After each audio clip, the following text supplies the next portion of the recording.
The online curriculum has 4 modules: self-development, financial literacy, technological literacy, and self-care. The first module is called self-development. The self-development module prepares you to understand the world we live in and explore how you fit into it. It equips you with skills and knowledge that will help you tackle higher education and jobs. The self-development module has 10 videos which have been spread out over 6 weeks. The first lesson is on public speaking and communication. In this lesson, you will learn about the importance of being a good communicator. You will also learn how to become a good communicator through good body language, facial expressions, speech, etc. Here is a clipping from this lesson. Why is it important to be a good communicator? Being a good communicator allows you to express yourself clearly and be taken more seriously. It also allows you to occupy a leadership position and create better relationships. So when should you use these ideas to communicate better? These ideas mostly apply in a formal situation, like when you are giving a speech to a group of people or when you are communicating with your employer at work. However, these tips could be helpful even when communicating on a personal basis. So, let's begin. The first part of good communication is your body language. When communicating with someone, you must stand or sit straight and not slouch forward, which means to bend forward with your head and shoulders.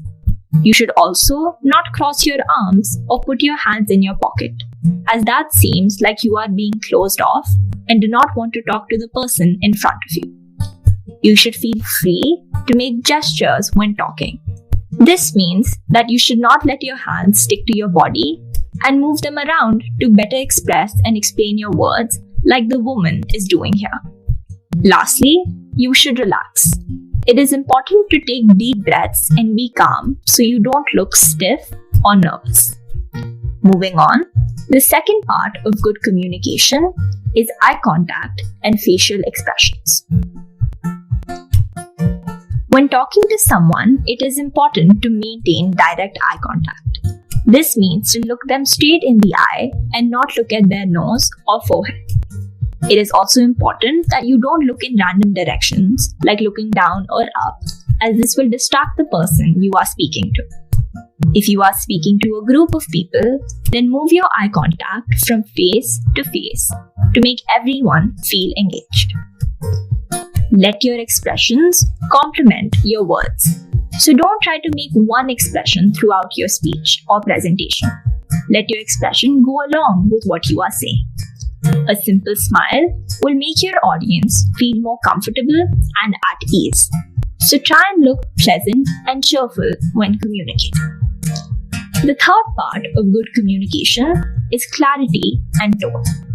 You must speak slowly and clearly so that the people listening to you can easily understand you. You should also try to convey or say your message in a few simple words instead of using many complicated words. Lastly, tone is the way your voice sounds. You should not speak in a monotone voice. A monotone voice is when you don't add feelings to your voice. If you add feelings to your voice, then the person listening to you will be more interested and engaged. The second lesson is on job interviews. A job interview is a formal meeting between the person applying for the job position and the employer offering the job. It plays an important role in deciding if you are qualified for the position and if you would be a good fit for the company. In this lesson, we will break down the process of interviews and learn how to ace them. The third lesson is on goal setting. In this video, we learn about SMART goals. SMART goals are specific, measurable, attainable, realistic, and time-bound goals. Creating such goals help us stay motivated and give us focus. We will be learning how to create short-term and long-term goals. Here is a clip from this lesson. Finally, the T in SMART stands for time bound. Every goal needs a target date so that you have a deadline to focus on and something to work toward. Ask yourself, when will I start working on this goal? By when should I achieve this goal? Give yourself a time period.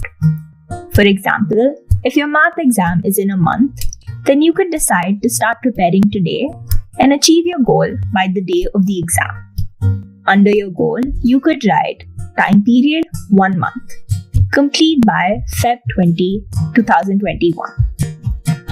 There are two types of goals that you can create SMART goals for: short-term goals and long-term goals. Short-term goals can be for anywhere between 1 to 6 months, whereas long-term goals can be for 6 months to 2 years. Short-term goals are usually for immediate things like preparing for an exam or completing a shorter task like learning painting or computers. Long-term goals are for things that have a process, like completing your education in school or college, or getting a job.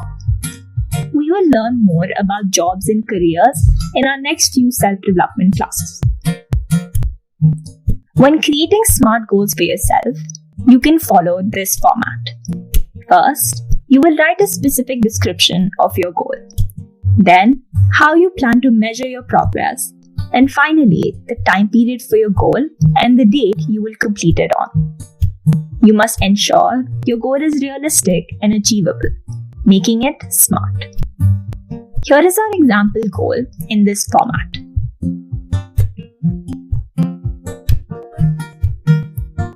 It is a good idea to write your SMART goals down on a piece of paper and stick it up in a place where you will see it every day.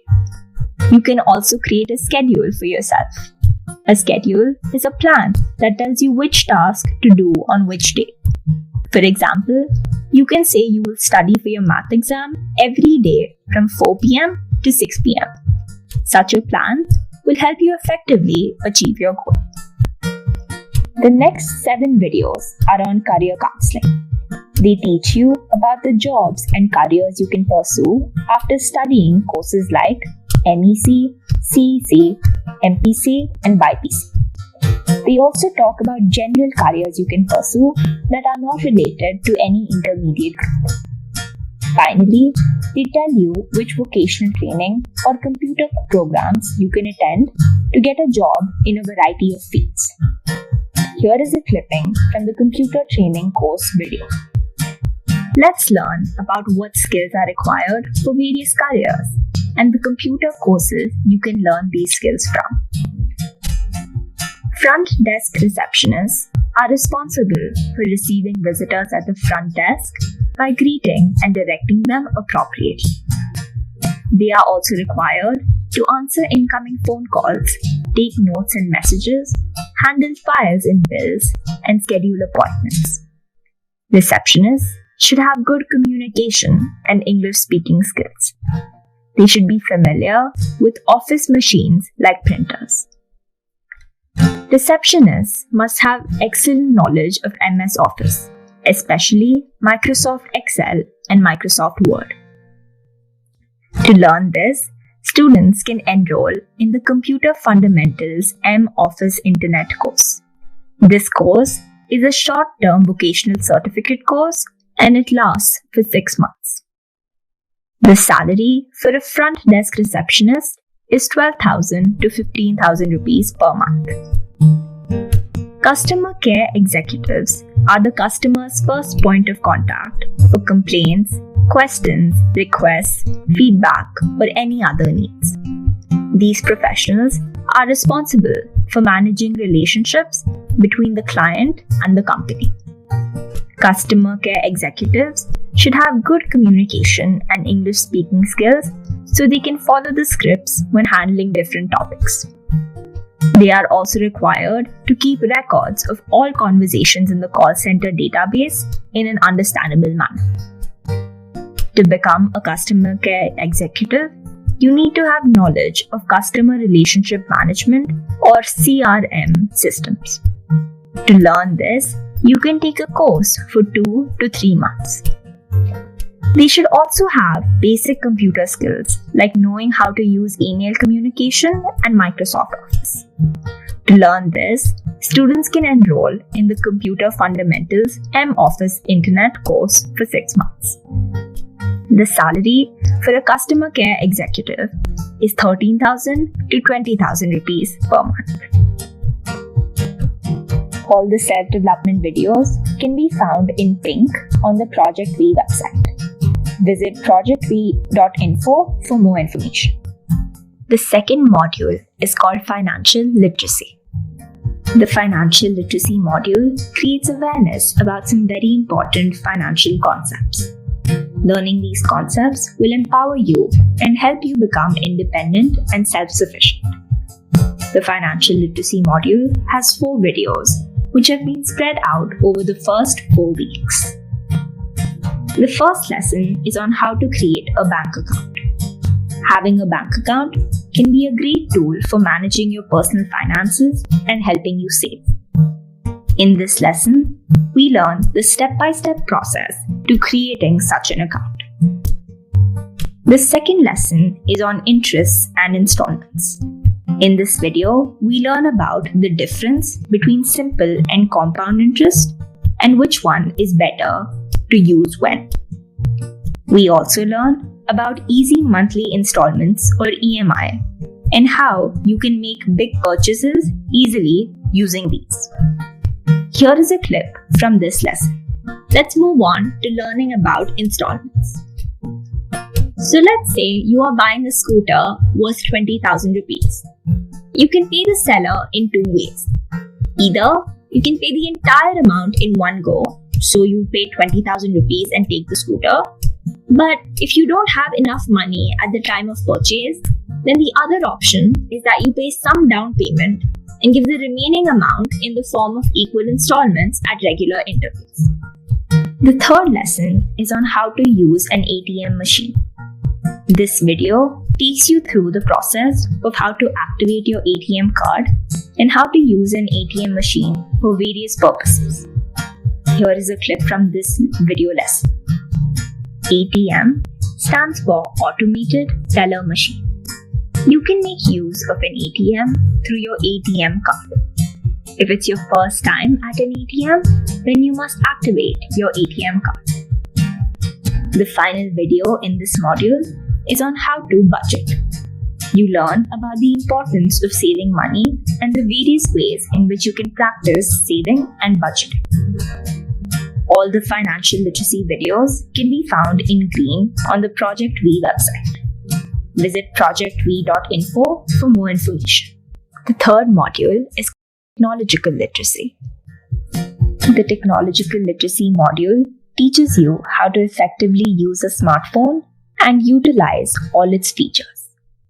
Being technologically smart is very important in today's day and age, and this module equips you to become just that.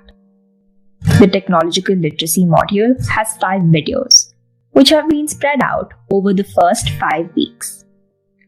In the first lesson, we will learn how to use Google and YouTube for multiple purposes. We will understand the use of different websites, Google Maps, Google Images, and even Google Books. We will also learn how to use these apps in different languages. The second lesson teaches you how to create a Gmail account. It will also help you learn how to phrase and send emails. Nowadays, having a Gmail account can be very helpful to share and receive information and messages. Having a Gmail account will also help you easily create accounts for any other websites. The third lesson teaches you about many apps that you can download on your phone that can help you in various ways. We learn about Google Calendar to organize and create schedules for ourselves, Google Lens to research, translate and buy things, Dictionary to learn new words, and finally the Raksha app to make sure you're always safe. The fourth lesson teaches you how to create a resume. A resume is a document that talks about your education, experiences, and accomplishments. If you want to apply for a job, you have to give them your resume. In this video, we learn how to use Microsoft Word to create a resume. We also learn how to fill online forms to apply for jobs. Here is a clip from this lesson.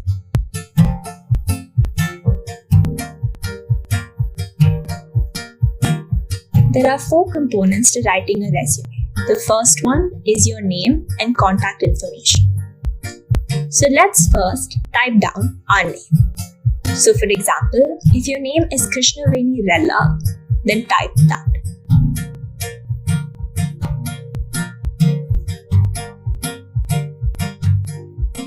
Since our name will be at the top of the resume, it is important that it stands out. A simple way to make it stand out is by bolding it and changing the font size. So you long press and drag the cursor across the cover to cover the whole name. Then you click on this arrow and scroll up and change the font number to a bigger font. So let's say 14. And you can also make it bold by clicking B. Some other things you can do is make it slant by clicking I or underlining it by clicking U. We won't be doing that today. You can also change the font if you want. Then click on this button to go to the next line. Since we only want that part to stand out, let's change our font size back to 12 and unbold our letters by clicking the B again. Now, you need to type your address. I live in Supriya Estates, so I will type that.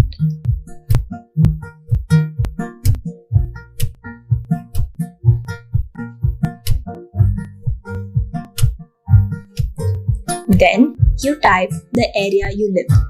So for example, Raidurg. Then you type your area code. So I could say 50032. Then you click this button to go to the next line. Next, you type in your phone number. I will be typing a random phone number.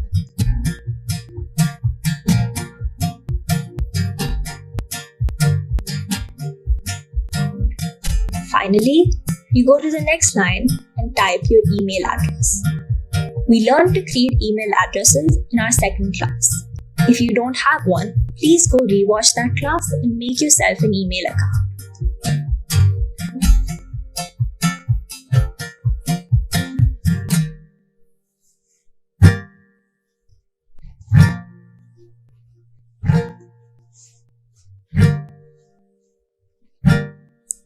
This is the first part of your resume. The next component of your resume is objective and education. The objective is a single sentence that tells the person reading your resume why you're writing it, how much you have studied, and what your qualities are. So in this example, I can say something like, I am a motivated,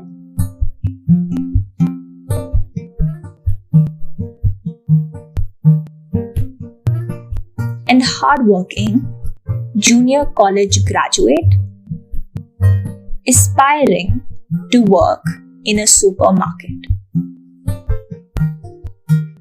or seeking an opportunity to work in a supermarket. By saying you are motivated and hardworking, you are highlighting your qualities.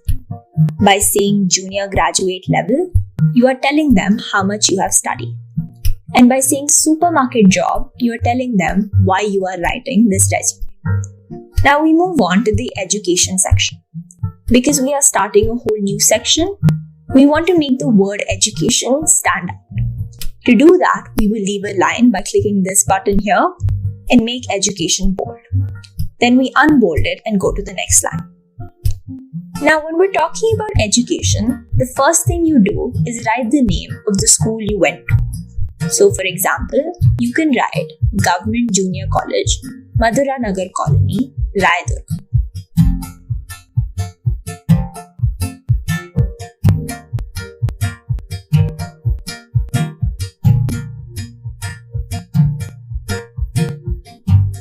After you've done that, you should type the grade and board you have completed.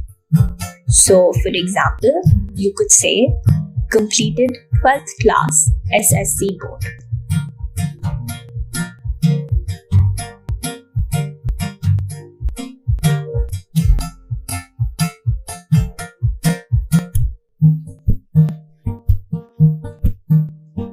Then you write the date of your graduation. So for example, you can write March 2020.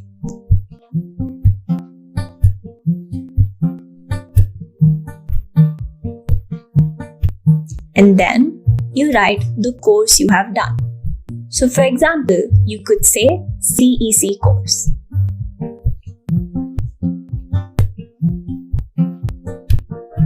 And finally, you say the marks you have gotten. So for example, 60% obtained in board exams.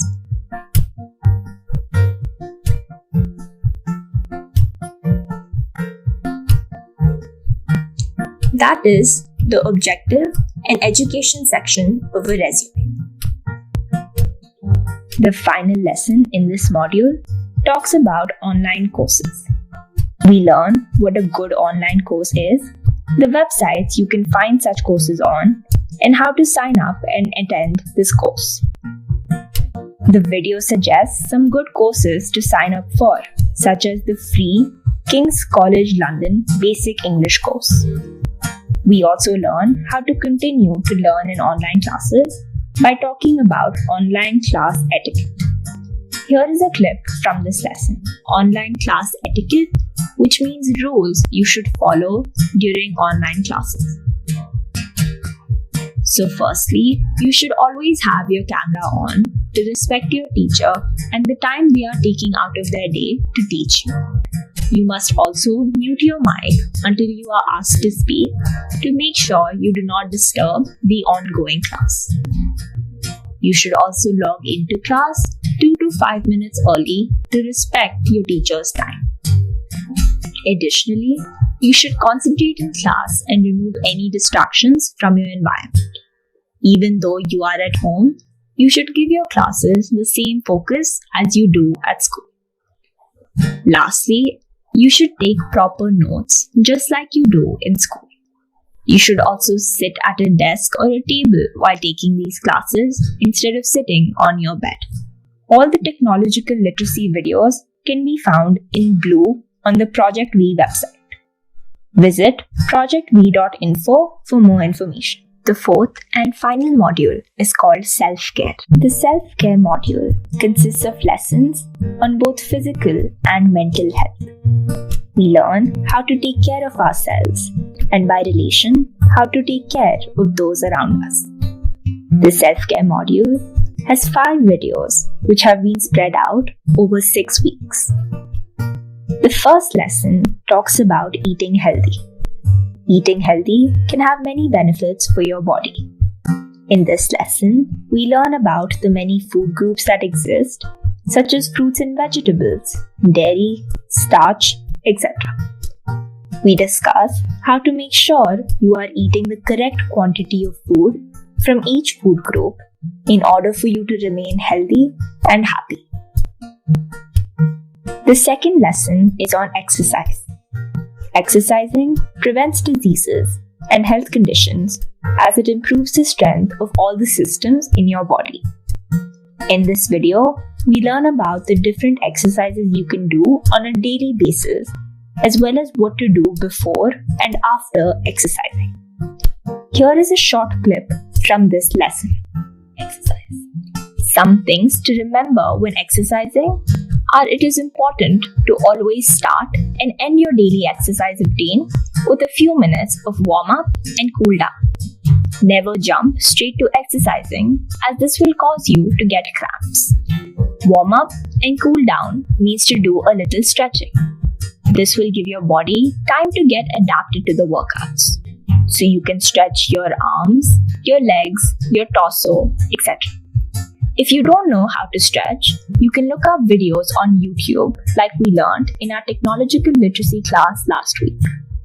If you are a beginner, then your body will be tired and painful during the first few weeks of workout. This can be a little discouraging. However, this is normal and it will get better as you continue to exercise regularly. You may also sweat a lot when you work out, so make sure you're drinking lots of water. Also make sure you choose clothes that you are comfortable exercising in. Never work out on an empty stomach. Eat something light at least half an hour before workouts. This will help build stamina. The third lesson is on good hygiene. Due to the coronavirus, we all have to be especially careful of our hygiene.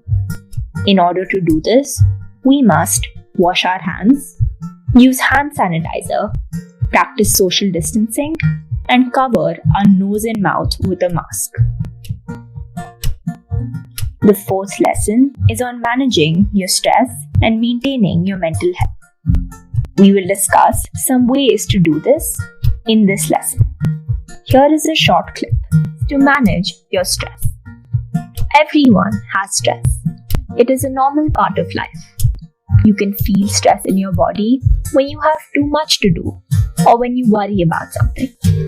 But this stress can cause health problems like headaches or backaches and also affect your peace of mind and relationships. So, how do you manage your stress? If you are stressed about your work, then it could help to ask yourself what needs to be done. How much can you do and in how much time? You can write all of this down in the form of a list. You can then make a plan about which task to do when, depending on how urgent each one is. To avoid work-related stress in the future, you can make such a list from the beginning and turn it into a schedule so you can finish all your work in an organized manner.